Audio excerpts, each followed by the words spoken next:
যেখানে আকাশ নীল যাযাবর মনটাকে ডাকে চলার মূল রাস্তা হচ্ছে এটা, একদিক দিয়ে প্রবেশ করতে পারবে এবং আর এক দিয়ে কিন্তু সমস্ত ফুলগুলো যেমন প্রদর্শন করা হচ্ছে, একই সাথে কিন্তু বিভিন্ন ধরনের। নমস্কার বন্ধুরা, আরও একটা নতুন ব্লগে তোমাদের সকলকে অনেক অনেক স্বাগত। ব্লগের প্রথমে তোমাদের সকলকে জানাই ইংরাজি নববর্ষের অনেক অনেক শুভেচ্ছা।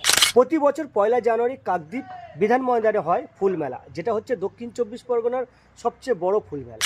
আজকের এই ব্লগ জুড়ে আমি তোমাদেরকে কাকদ্বীপ ফুল মেলাটা দেখাবো, কেমন কি মেলা চলছে এবছর, আর কেমন কি ফুল এবছর প্রদর্শিত হয়েছে, আর ফুলের সাথে কি কি রয়েছে সব কিছুই থাকবে কিন্তু আজকের এই ব্লগে। বিকাল 4টে বাজে আর এসে পৌঁছালাম কাকদ্বীপ স্টেশনে। আর সামনের সপ্তাহ থেকে মূলত গঙ্গাসাগর মেলা শুরু হচ্ছে, তাই কিন্তু মানুষের ভিড় রয়েছে যথেষ্ট।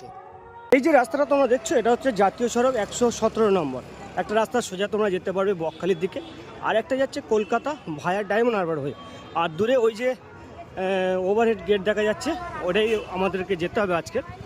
আমি ওখানেই যাব। কাকদ্বীপ এগ্রি হর্টিকালচারের সৌজন্যে কাকদ্বীপ ফুলমেলা 2026। মেলার মূল রাস্তা হচ্ছে এটা, একদিক দিয়ে প্রবেশ করতে পারবে এবং আর এক দিয়ে বেরিয়ে যেতে পারবে। তো আস্তে আস্তে চলো মেলার ভেতর দিকটা যাওয়া যাক।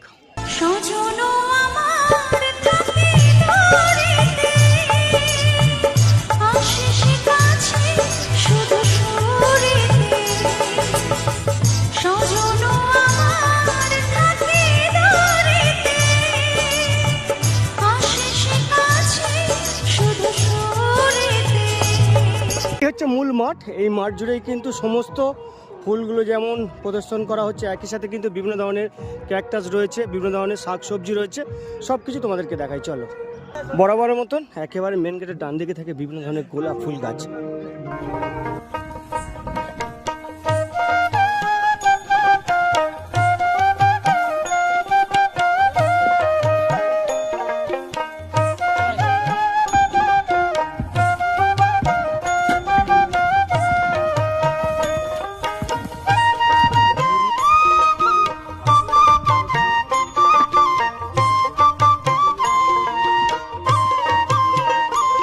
এদিকের এই সেগমেন্টটাতে রয়েছে বিভিন্ন ধরনের সবজি, যেমন এই দিকটাতে দেখো বেল রয়েছে, সবজিতে রয়েছে কাংরানা, বিভিন্ন ধরনের ওল, পেঁপে, কুমড়ো, বিশাল বড় বড় লাউ ইত্যাদি ইত্যাদি। মঞ্চের পাশে এদিকটাতে বরাবরই বিভিন্ন ধরনের বাগানবিলাস যেমন থাকে, তার সঙ্গে রয়েছে বিভিন্ন ধরনের সবজি, তার সাথে ফল ফুল এবং একই সাথে বিভিন্ন ধরনের বনসাই গাছ।